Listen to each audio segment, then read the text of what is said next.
What if the person sworn to save you was hardwired to destroy? Christopher Duntsch wasn't just a bad surgeon. He was a neurosurgeon who weaponized his scrubs, his title, and the blind trust of 33 patients to turn operating rooms into his own twisted laboratory. By day, he played hero. By night, a literal butcher, leaving victims paralyzed, disfigured, or dead. But the real horror? The system let him. This isn't medicine gone wrong. This is medicine turned monstrous, and you'll never see a white coat the same way again. Fluorescent lights humming above. The sting of antiseptic in your lungs. You're lying on a table, trembling as a masked figure leans over you and says the words you've prayed to hear. I'm going to fix you. But what if that promise was a death sentence? This isn't fiction. This isn't a ghost story. This is the true crime of Dr. Christopher Duntsch, a neurosurgeon who didn't just fail his patients. He hunted them. Over 2 years, 33 people handed him their broken bodies, their hope, their trust. And in return, he gave them butchered spines, severed arteries, lives turned to ruins. But here's what chills me to the bone. Duntsch wasn't some back alley quack. He worked in top Dallas hospitals. He wore a spotless white coat. He charmed patients with his smile, right before he sliced into a major artery and left them to drown in their own blood. And no one stopped him. Not the hospitals. Not the state. Not until it was far, too late. So tonight, we're dissecting the unthinkable. How a man this dangerous slipped through the cracks of modern medicine. How 33 screams for help were silenced by bureaucracy. And how one question still haunts every surgeon who scrubs in today. Could I become the next Dr. Death? To understand the monster, we must first understand the man. Christopher Duntsch wasn't born with a scalpel in his hand. No, he was molded. A golden boy from Memphis, he graduated summa cum laude, aced medical school, and charmed his way into a neurosurgery residency. Colleagues called him brilliant. Mentors saw potential. But scratch the surface, and you'd find a ticking time bomb of ego and entitlement. Duntsch, age 35, partying in Dallas nightclubs until 3 a.m., then stumbling into surgery hours later, high on cocaine and vodka. He'd brag about his God complex, joke about leaving patients better or dead. But here's the rub, they kept letting him operate. Even after he forgot basic anatomy, even after he sewed a sponge inside a patient's spine. Why? Because Duntsch wasn't just a bad surgeon. He was a mirror, reflecting a medical world that values reputation over lives. Let's break it down. Hospitals ignored warnings because he brought in lucrative spinal cases. Colleagues stayed silent, thinking, someone else will stop him. State boards dragged their feet, terrified of lawsuits. And Duntsch? He weaponized that apathy. Every botched surgery made him hungrier, more reckless, until his operating room wasn't a place of healing, it was his playground. But the most haunting question isn't how he did it. It's why we didn't see it sooner. Because Christopher Duntsch isn't an anomaly. He's a symptom, a warning of what happens when we let arrogance wear a white coat and let apathy write the rules. Jerry Summers wasn't just a patient. He was Christopher Duntsch's friend, a gym buddy, someone who trusted him enough to let him operate on a busted disc in his neck. A routine surgery, they said. 2 hours tops. But when Jerry woke up, he couldn't move his arms, couldn't feel his legs, just searing pain and a scream trapped in his throat. Duntsch had drilled too deep, slicing through Jerry's spinal cord like it was deli meat. Nurses heard him howling in recovery. Make it stop. He ruined me. But Duntsch, he shrugged it off, blamed bad luck. Then he did something even colder. He texted Jerry's girlfriend, I'm ready to hit the gym. Tell Jerry to man up. Jerry spent the rest of his life in a wheelchair, unable to feed himself, unable to work. And Duntsch, he moved on, like nothing happened. But the nightmare was just beginning. 3 weeks later, Kelly Martin checked into Baylor Regional Hospital, a 55-year-old mother of 2, a kindergarten teacher, chronic back pain but otherwise healthy. Duntsch promised her a simple procedure. Instead, he sliced open her vertebral artery, a blood vessel even med students know to avoid. She bled out on the table. Nurses described the OR as a war zone, blood pooling on the floor. Duntsch, panicking, sewing her arteries shut with a stitch meant for skin. She died 24 hours later. Her family begged for answers.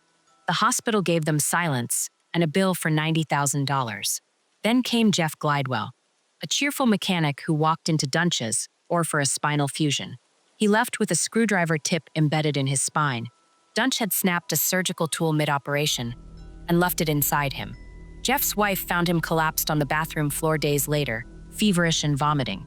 When she confronted Duntsch, he smirked. Complications happen. Jeff survived. Barely. But his life? Gone. He lost his job, his home, his dignity. Mary Efford, 74 years old, a retired school librarian. All she wanted was relief from her aching back. Duntsch butchered her spine so badly, her x-rays looked like a car crash. He cut through muscle, nerves, even bone with no plan, no precision. Mary woke up paralyzed from the waist down. Her daughter later found Duntsch's surgical notes. Scribbled in the margins, "This patient is dying, but I don't know why." Mary spent 17 months in rehab, relearning how to sit up, to swallow, to breathe. One after another, they came. Young, old, rich, poor. Duntsch didn't discriminate. Floyd Pickle, a grandfather who loved fishing, left with a severed vocal cord, choking on his own saliva. Lee Passmore, a marathon runner. Duntsch fused the wrong vertebrae, crippling him for life. By 2013, Duntsch's success rate was 0%. Not a single patient walked away unharmed.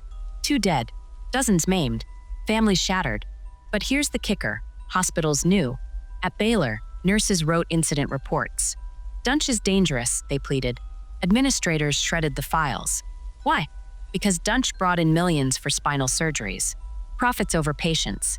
At Dallas Medical Center, an anesthesiologist refused to work with him. "You'll kill someone," he warned. The CEO shrugged. "We need surgeons who generate revenue." When the state medical board finally got a complaint, they sent him a stern letter. No license revoked. No investigations. Just, do better. So Duntsch did what he always did. He scrubbed in again. The lawsuits piled up. 30+ malpractice claims. Settlements buried under non-disclosure agreements. Hospitals paid off victims to keep quiet, then handed Duntsch a new job. A new title. A new hunting ground. Because admitting fault would mean admitting they'd hired a killer. And killers don't fill operating rooms. They don't boost stock prices. They don't protect the sacred reputation of medicine. But Duntsch's arrogance grew wilder, sloppier. He bragged about his kill count to colleagues, showed up to surgeries reeking of booze, left bloody gloves and broken tools strewn across the OR. One nurse finally snapped. She called the police. "He's murdering people," she screamed. But the cops shrugged. "Not our jurisdiction." It took a neurosurgeon, Dr. Robert Henderson, to do what the system wouldn't. He reviewed Duntsch's x-rays and felt physically ill. "This isn't incompetence," he told prosecutors. "It's torture." By then, Duntsch had fled to Colorado, started a new practice, new victims, new lies. But Henderson wouldn't quit. He tracked down patients, collected evidence, built a case so damning, even the courts couldn't look away. In 2017, Christopher Duntsch became the first U.S. doctor convicted of malicious injury to an elderly person. Sentence, life in prison. But for his victims, no verdict could give them back their legs, their voices, their mothers. So why tell this story? Because Duntsch wasn't a lone wolf.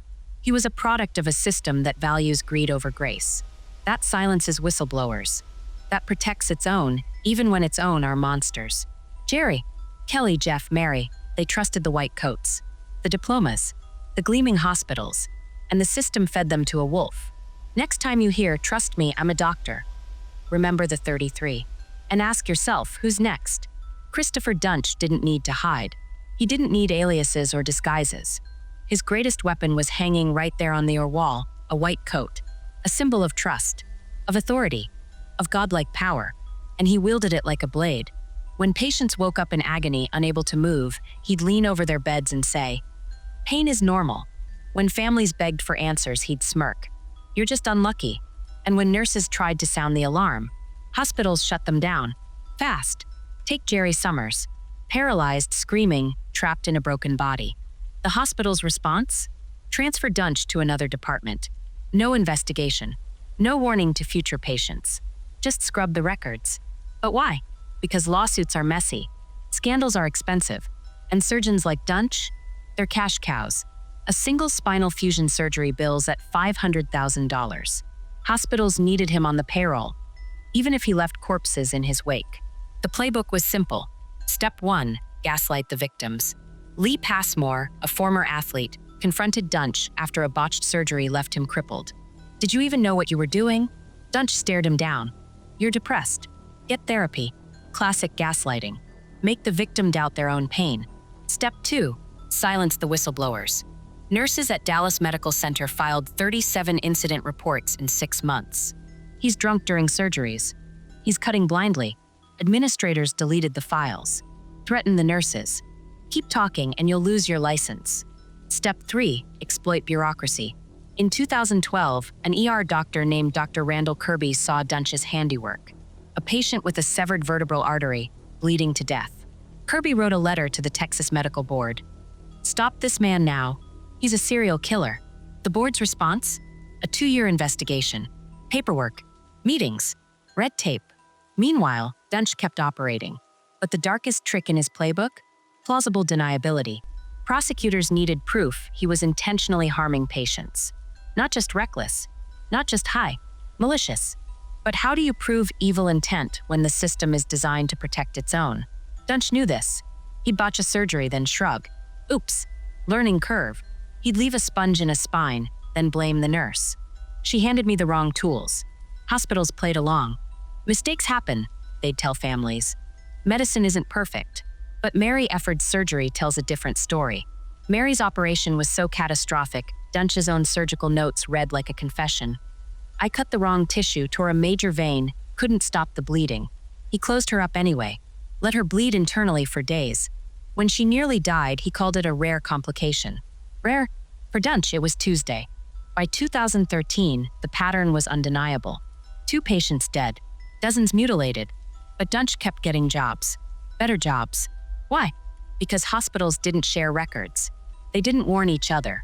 They'd quietly fire him, write a bland reference letter, Dr. Duntsch seeks new opportunities, and send him to the next town, the next victim. At University General Hospital, Dr. Michael Shabat saw Duntsch's resume. Why did he leave his last job? He asked. The answer? Creative differences. Shabat hired him. 2 months later, another patient was paralyzed. The Texas Medical Board finally revoked his license in 2013, but not before letting him voluntarily surrender it. No hearing, no public shame, just a quiet exit. And Duntsch? He pivoted, started a medical consulting firm, pitched himself as a spine expert, even tried writing a self-help book, Dr. Death's Guide to Success. The arrogance was breathtaking. But in 2014, a detective named Kim Myers took a second look at Mary Efford's case. She saw the surgical notes, the texts, the patterns, and she realized this wasn't incompetence. This was murder.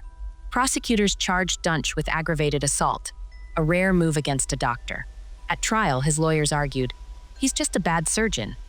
But the jury saw the truth. Text to a girlfriend, I'm going to become a serial killer. Emails bragging about cutting through bone like butter. A former colleague's testimony. He told me he wanted to quit medicine and just experiment on people. In 2017, Duntsch was sentenced to life in prison. But here's the kicker. He almost got away with it. Because the system protected him. Hospitals protected their profits. Colleagues protected their reputations. And the medical board protected its power. Duntsch wasn't a mastermind. He was a monster unleashed by a broken system. So next time you sit in a doctor's office, staring at those framed diplomas, remember, it's not the rogue surgeons you should fear. It's the ones in suits who let them roam free. Dr. Robert Henderson wasn't a hero. At least, he didn't think so. A neurosurgeon with 30 years of experience, he'd seen botched surgeries before. But when he pulled up Christopher Duntsch's x-rays in 2012, his blood ran cold. The scans looked like roadkill. A healthy spine should be a stack of clean, aligned bones. Duntsch's work, a jagged mess of shattered discs, misplaced screws, and sliced nerves. Henderson felt physically ill. This isn't a mistake, he muttered. This is a massacre. But Henderson didn't just rage. He acted. First, he tracked down Duntsch's patients. One by one, he reviewed their files. Jerry Summers paralyzed. Kelly Martin dead. Mary Efford crippled. The pattern was undeniable. Every surgery was a disaster. Every patient left worse than before. Henderson called the Texas Medical Board. Revoke his license. Now, they shrugged. We need more evidence. So he got evidence. He collected x-rays, surgical notes, witness statements. He even found a nurse who'd smuggled out photos of Duntsch's or blood-soaked floors, broken tools, laughing selfies Duntsch took mid-surgery. But Henderson hit a wall. Hospitals refused to release records. Lawyers warned him to stay in his lane. Colleagues whispered, "Why risk your career for strangers?" Because Henderson knew the truth. If he didn't stop Duntsch, no one would. In 2013, he went nuclear. He wrote a 12-page letter to the Dallas County District Attorney. "Christopher Duntsch is intentionally harming patients," it began. He listed every botched surgery, every ignored warning, every life destroyed. The DA's office panicked. "Doctors don't arrest doctors," they said. "It's too political." Henderson didn't back down. He met with prosecutors for hours, walking them through medical jargon, translating horror into hard evidence. "See this artery? Sliced open. This screw? Stabbed into a nerve. This isn't medicine. It's butchery." Finally, they listened. The trial began in 2017. Duntsch strutted into court like a rock star, grinning at cameras. His defense? "I'm just a bad surgeon." But Henderson was ready. He took the stand, calm and steady, and held up x-rays of Mary Efford's spine. "This is not a learning curve," he said. "This is sabotage." He showed the jury photos of Kelly Martin's walls splattered with her blood, played a recording of a nurse sobbing. He wouldn't stop cutting, even when she flatlined. Duntsch's smirk faded. Then came the texts, messages Duntsch had sent to a girlfriend. "I'm going to be the next Hannibal Lecter, but with better tools." Emails to a colleague. "I don't care who dies on the table. I need to practice." The jury stared at Duntsch, stone-faced. But the final blow came from an unlikely source, Duntsch himself. During cross-examination, he sneered, "You think I'm the only surgeon who's messed up? Please, I'm just the one who got caught." The room went silent. The verdict took less than a day. Guilty. Aggravated assault. Life in prison. Henderson didn't cheer. He sat in the gallery, staring at his hands. Hands that had saved hundreds of lives. Hands that had finally stopped a killer. As Duntsch was led away in cuffs, Henderson thought of Jerry, Mary, Kelly. "It's over," he whispered. But he knew better. Because for every Duntsch, there are 1,000 Robert Hendersons, doctors fighting to do right in a system rigged to protect the wrong. After the trial, hospitals quietly tightened their hiring rules. The medical board fast-tracked complaints. Nurses gained anonymous hotlines to report abuse. Small victories, but victories all the same. Henderson still operates today. Still checks every x-ray twice. Still hears Duntsch's voice in his dreams. "You think you won? The system's still broken." Maybe. But Henderson proved one thing: monsters can hide. But so can heroes. So the next time someone tells you, "You can't fight the system," tell them about Robert Henderson, the surgeon who looked at a mountain of corruption and decided to move it. Christopher Duntsch sleeps tonight in a 6x9 cell. Inmate number 02184679. No scrubs. No scalpels. No more victims. But his legacy? It's alive. It's breathing. It's sitting in wheelchairs, staring at empty bedrooms, and tracing scars that will never fade. Jerry Summers died in 2021, not from his paralysis, from a broken heart. His sister said he spent his last years in darkness, curtains drawn, whispering, "Why did he do it? Why did they let him?" Mary Efford still sleeps in a hospital bed at home. Her daughter changes her diapers, feeds her pureed food, and reads her the same library books Mary once loved. "She'll never hold her grandchildren," her daughter says. "But I have to believe she hears me." Kelly Martin's sons visit her grave every Sunday. They bring flowers. They don't bring questions anymore. Because some horrors have no answers. But Duntsch wasn't unique. He was a symptom, a warning, a mirror held up to a system rotting from the inside. Let's talk numbers. In the last decade, over 500 US doctors have been sanctioned for violations serious enough to kill or maim patients. Half kept their licenses. Half are still practicing. Take Dr. Paolo Macchiarini, a celebrity surgeon who implanted plastic tracheas into patients, knowing they'd suffocate. Or Dr. John Parkinson, who left fireworks inside a patient's abdomen and called it a joke. They're not outliers. They're products of a world where hospitals are run like corporations, where profit margins matter more than patient charts, and where a doctor's ego is shielded by a wall of silence. Here's the truth no one wants to say. Trust is a trap. We're taught to never question the white coat, to nod quietly when they rush us into surgery, to sign forms we don't understand. But Duntsch's victims did everything right. They Googled his credentials. They chose top hospitals. They trusted, and the system burned them alive. So who protects us? Not the medical boards. They let Duntsch operate for years after his first corpse. Not the hospitals. They paid victims hush money while Duntsch applied for his next job. The only ones left. Us. Question. Verify. Demand. Ask your surgeon. How many of these have you done? What's your complication rate? If they bristle, walk out. Request copies of every scan, every test, every note. If they refuse, scream until they listen. Research your hospital.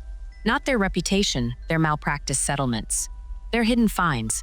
Their dirty secrets. And if you see something, say something. Not just to the nurse. To the police. To the news. To anyone who'll hear you. After Duntsch's trial, Texas passed a law requiring hospitals to share disciplinary records. Know why? Because Mary Efford's daughter stalked lawmakers for months. She handed them photos of her mother's spine and said, "Look me in the eye and tell me this is acceptable." They couldn't. This isn't about fear. It's about power. The power to ask, "What's that medication for?" The power to say, "Get me a second opinion." The power to realize that trust is not a gift we give blindly. It's a weapon we wield carefully. Duntsch's victims didn't lose their lives to a madman. They lost them to complacency, to our collective shrug of doctors know best. But they don't.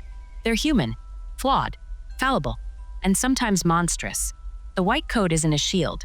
It's a costume, one we've let them hide behind for too long. So tonight, do this, Google your doctor. Right now. Not their 5-star reviews. Their lawsuits. Their suspensions. Text your family. Who's your surgeon? Let me check them. Be paranoid. Be rude. Be the nuisance that saves your life. Because Duntsch's legacy isn't just the bodies he left behind. It's the realization that in a world where healers can be killers, vigilance is the only vaccine.